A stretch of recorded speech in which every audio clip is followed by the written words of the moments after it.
Hello everyone, I am Dr. Neha, practicing doctor at Bharat Homeopathy. In today's video, we will talk about ways to improve kidney functions. A patient must have gone through certain tests by which he must have got to know that he is a kidney patient.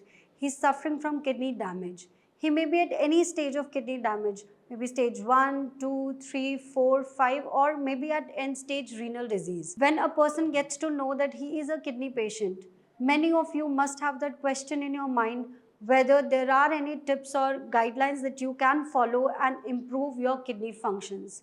Well, the answer to that question is yes. Of course, there are many things, many steps that you can follow, and you can expect a good result in your kidney functions. In order to go ahead in the video, we must first understand what does kidney do in your body.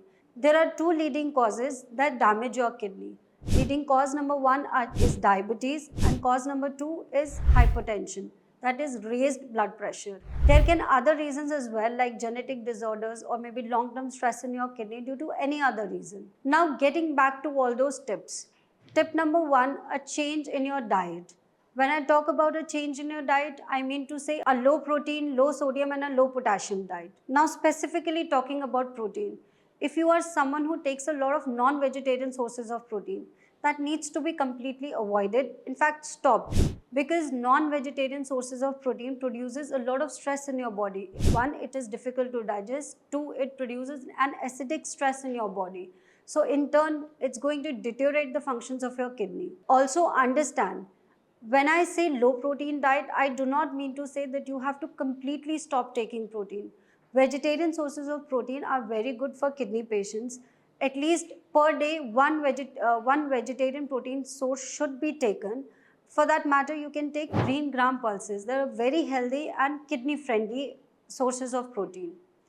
Now talking about low sodium diet. In a kidney patient, the recommended salt intake is about 3 by 4 spoon per day. So prepare your vegetable, whatever you want to have, and sprinkle the salt over it.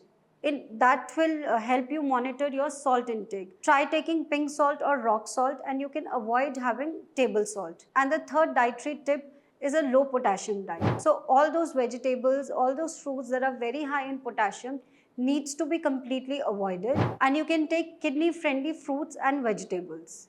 Tip number 2, if you are someone who does a lot of gymming work, strength training, a lot of running, maybe walking, that needs to be completely avoided. Now why?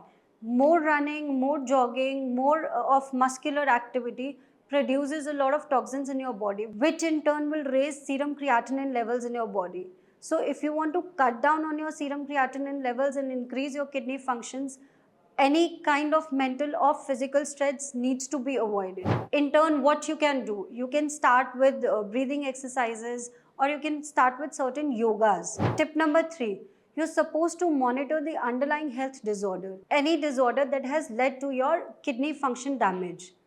If you are diabetic, make sure that you keep a check on your sugar levels before food and after food both. If you are hypertensive, make sure that your blood pressure levels are within the normal limit, and in order to do it, make sure that you monitor it daily. Tip number 4, yes, last but not the least, if you are addicted to any kind of substance abuse, maybe alcohol, smoke, or any other recreational drug, try to completely avoid it, because this damages your kidney at a very fast rate.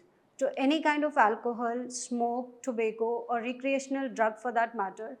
In fact, any allopathic drug that you are dependent on, try taking your nephrologist opinion on that, whether this needs to be continued or any change needs to be done.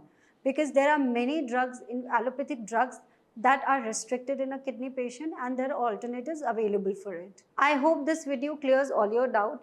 If you have more questions in your mind, more queries in your mind, you can give us a call and you can talk to our team, and we will be there to help you. Thank you.